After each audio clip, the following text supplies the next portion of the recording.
ফোনে হ্যালো শব্দটি বললে আপনি জাহান্নামে যাবেন। ফোনের এই যে হ্যালো শব্দটি বলে আমরা কথা শুরু করি, কোনো আলেমীন বলে থাকেন এই হ্যালো শব্দটি এসেছে হেল থেকে।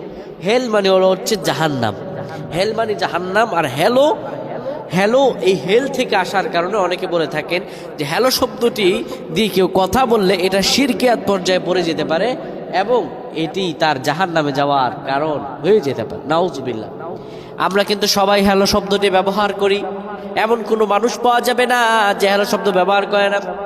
আমাদের জীবন ব্যবস্থাকে আমরা এমনভাবে মডার্ন করেছি। আল্লাহ বলেন ইন্নাদ-দীনা ইনদাল্লাহিল ইসলাম, নিশ্চয়ই ইসলাম হলো আল্লাহর নিকট মনোনীত জীবন ব্যবস্থা। ইসলাম কোনো ধর্ম নয়, ইসলাম হলো জীবন ব্যবস্থা। আপনার জীবন ব্যবস্থায় কি আছে আমার আল্লাহ তাআলা সব জানতে চাইবেন। সুবহানাল্লাহ। আপনার জীবন ব্যবস্থায় কি আছে আমার আল্লাহ সব জানতে চাইবেন। সুতরাং আপনি যদি যাই করেন নাই করেন